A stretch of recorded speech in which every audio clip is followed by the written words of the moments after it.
नमस्कार, मैं हिमांशु मिश्रा। आप देख रहे हैं ग्लोबल भारत टीवी। आज रिजल्ट का दिन है और रिजल्ट भारतीय जनता पार्टी के पक्ष में है। महाराष्ट्र के अंदर महाराष्ट्र में कुल 288 विधानसभा की सीटें हैं, जिसमें से double century already Bharatiya Janata party लगा चुकी है।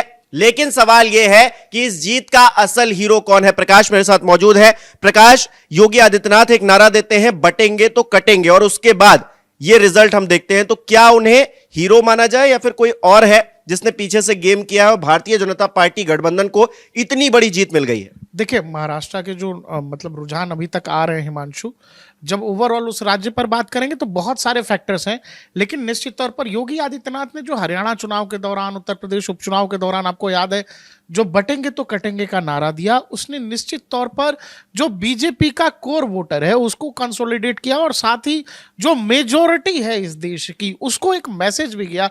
बांग्लादेश में जो कुछ हो रहा था, उसके बाद जो 2024 के लोकसभा नतीजे थे, उसके बाद जो विपक्ष का रवैया था, विपक्ष का रवैया क्या था?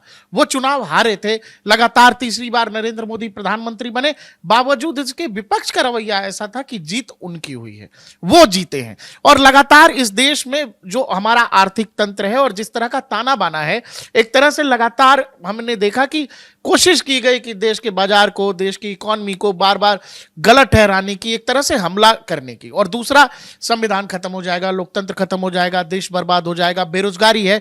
मतलब विपक्ष ने जो नैरेटिव गढ़ा 2024 लोकसभा चुनाव के दौरान कि देश में कुछ भी अच्छा नहीं है, देश में सब खराब है, हर कोई दुखी है, वो वाला नैरेटिव 2024 लोकसभा चुनाव में जितना चलना था वो चल गया। लेकिन हुआ क्या? नरेंद्र मोदी फिर प्रधानमंत्री बन गए, देश में फिर से चुनाव होने लगे, तो वो जो नैरेटिव था ना, लोगों को ये लगा कि ये हमसे झूठ बोला गया।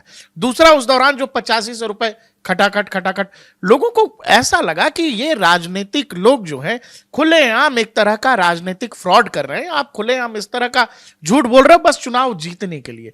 वही बात फिर आपको पता है कि हरियाणा में दोहराने की कोशिश की गई, और जिस तरह से जाति जनगणना की बात बार बार राहुल गांधी और विपक्ष के तमाम नेता करते रहे, बीजेपी जिस तरह से अग्रेसिव हुई, खुद प्रधानमंत्री बोलने लगे कि अगर हम बटेंगे तो जो विपक्षी हैं वो मौज उड़ाएंगे। जो योगी आदित्यनाथ ने कहा उसी का उन्होंने सॉफ्ट वर्जन तैयार कर दिया कि एक रहेंगे तो नेक रहेंगे, एक रहेंगे तो सेफ रहेंगे। ये बात बीजेपी को देर आई, वो वाली बात है कि देर आए दुरुस्त आए वाली बात। जो 2024 लोकसभा से पहले इनको लग रहा था कि मुसलमानों का वोट मिलेगा, उस मुस्लिम समुदाय ने एक तरफा उधर वोट किया जो लोग बीजेपी को हरा रहे थे। तो बीजेपी को ये लगा कि मुस्लिम तुष्टीकरण जो हमेशा से कांग्रेस करती रही है, अगर उसी लाइन में बीजेपी भी चलेगी तो इसका जो कोर वोटर है वही इससे छिटक जाएगा। और इसीलिए योगी आदित्यनाथ हो या हेमंत बिश्व शर्मा हो, इन जैसे नेताओं को बिल्कुल फ्रंट फुट पर किया गया, संघ इनके पीछे खड़ा रहा और बिल्कुल फ्री हैंड दिया गया कि आप जो सोचते हैं, आप जो मानते हैं, आपकी जो कोर हार्ड हिंदुत्व की लाइन है, आप अपनी बात खुले मंचों से कहिए। और योगी आदित्यनाथ ने जब ये कहना शुरू किया, हमने हरियाणा में देखा और हमने अब महाराष्ट्र में भी वही नंबर्स जो आ रहे हैं।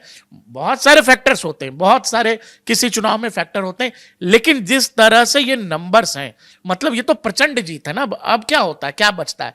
288 की विधानसभा में अगर कोई पॉलिटिकल गठबंधन 200 को क्रॉस कर रहा है, एक पॉलिटिकल पार्टी जो अकेले दम पर 150 सीट लड़ती है और 133 सीटों पे आगे बढ़ती हुई दिखाई दे रही है। एनसीपी से अजीत दादा पवार जो कमजोर कड़ी बताए जा रहे थे कि अजीत पवार अच्छा नहीं कर पाएंगे, जो सहानुभूति का वोट है वो शरद पवार के साथ जाएगा, वो एनसीपी शरद पवार से अच्छा कर रही है। तो वहां पर जो दो बड़ी घटनाएं हुई हैं इन चुनाव में, वो ये कि शिवसेना की जो विरासत है, जनता ने बाला साहब की विरासत माना इसको, एकनाथ शिंदे को, और शरद पवार का असली वारिस सुप्रिया सुले को नहीं माना है महाराष्ट्र की जनता ने। जो रुझान आ रहे हैं उसमें अजीत दादा पवार को दिया। और महाराष्ट्र में देखिए, दो राज्य ऐसे थे जो बीजेपी के लिए लोकसभा चुनाव के दौरान सेटबैक था। वो उत्तर प्रदेश था, बड़ा राज्य, और महाराष्ट्र सेटबैक था, बिल्कुल कुछ हवा नहीं लगा। और दोनों ही जगह कहा गया कि संघ ने दोनों ही जगह से थोड़ा सा हाथ खींचा और उसका खामियाजा बीजेपी को भुगतना पड़ा है। लेकिन संघ जितनी भी चीजें थी, वो कहते हैं ना कि किसी भी अच्छे काम के लिए आपको अपनी सारी शक्तियों को पहले एकत्रित करना पड़ता है, आपको उनको देखना पड़ता है कि क्या कमी ज्यादा रह गई है। और सारे जितने भी ग्रुप्स थे, अलग अलग बीजेपी के अंदर हो या एनसीपी के या शिंदे गुट के, सबको संतुष्ट किया गया, संघ को साथ लिया गया। ये नंबर्स बहुत चौंकाने वाले हैं। अच्छा, नारे किस तरह से काम करते हैं? एक नारा प्रधानमंत्री नरेंद्र मोदी जब शुरुआत में देते हैं, अच्छे दिन आने वाले हैं, और उसके बाद एक दशक के बाद मानिए योगी आदित्यनाथ एक नारा देते हैं, बटेंगे तो कटेंगे। तो ये एक जो नारों का खेल है, ये किस तरह से चुनाव पलट देता है हम देख रहे हैं। एक मोदी जी का नारा था जो अब जाकर ढल गया, उनके 10 साल की सरकार हो गई, हर कोई जवाब मांग रहा था। 2024 का लोकसभा चुनाव हुआ तो उसमें जवाब मांगे गए, लेकिन अब जो योगी जी ने नारा दिया है वो इस तरह से फैल रहा है, इस तरह से बढ़ रहा है, राजनीतिक तौर पर फायदा भी हो रहा है। बीजेपी को और संघ को एक चीज में मास्टरी है कि आप इन पर जो हमला करते हो वो उसी को अपनी मजबूती बना लेते हैं। जैसे बीजेपी को तुमको याद होगा चौकीदार चोर है, नरेंद्र मोदी ने कह दिया कि मैं भी चौकीदार, पूरे देश में लोग कहने लगे और उस पर वो पॉलिटिकल नारा रैलियों से निकलकर घरों तक चला गया, चौक चौराहों चौबटों तक चला गया। वहां लोग बताने लगे कि नहीं हम भी चौकीदार हैं। आम लोगों की बोलचाल में लोग कहने लगे। अभी जो कहा गया कि पूरे देश में कहा गया कि जी हिंदुओं की जाति जनगणना होगी, ओबीसी गिने जाएंगे, एससी एसटी गिने जाएंगे, जिसकी जितनी संख्या होगी उस हिसाब से पैसे बांट दिए जाएंगे। ये लोगों को बीजेपी समझाने में बिल्कुल, चूंकि बीजेपी 24 से पहले सोच रही थी, बच रही थी कास्ट कॉम्बिनेशन पर बात करने से और सीधे हिंदुओं को बांटने का यह प्रयास है। बीजेपी ये नहीं बता रही थी, उसको लग रहा था कि ये सीधे बोले जाना, चूंकि लाइन तो आप जब सीधे कह रहे हो तो लगता है बहुत हार्ड लाइन है ये, तो लोगों को लग रहा था कैसे ले नरेंद्र मोदी जैसी लीडरशिप जो कह रहे हैं सबको साथ सबका विकास।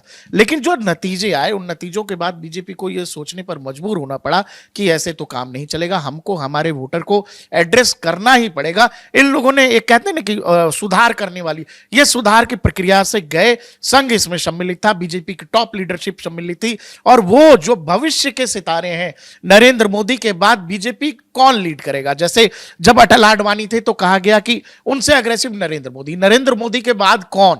तो संघ और बीजेपी में जब आप देखते हैं, हम आप भी देखते हैं, कुछ लीडर उसमें सबसे आगे योगी आदित्यनाथ आगे दिखाई। योगी आदित्यनाथ 80-20 का जिक्र करते हैं, तो जब 80-20 का वो जिक्र करते हैं, इलेक्शन में जाते हैं तो बटेंगे तो कटेंगे कहते हैं, यानी कि योगी आदित्यनाथ अपनी राजनीति को जिस तरह से धार दे रहे हैं वो आने वाला भविष्य है। देखो मतलब विपक्ष को यह लगा ना कि कास्ट कॉम्बिनेशन की बात करेंगे तो बीजेपी का जो कोर वोटर है उसको काटा जा सकता है, अगर उसमें कुछ परसेंट भी ऊपर नीचे हुआ तो हमारा काम हो जाएगा। क्योंकि उनका ये एजेंडा चल गया 2024 लोकसभा में, उनका नैरेटिव चल गया, लोकतंत्र खत्म, संविधान खत्म, देश में कुछ भी अच्छा नहीं है। बीजेपी इसको एग्रेसिवली काटने में सफल इसीलिए हुई क्योंकि देखो तुमको पता है कि चुनाव कितने भी बड़े हो वो विकास पर नहीं लड़े जाते।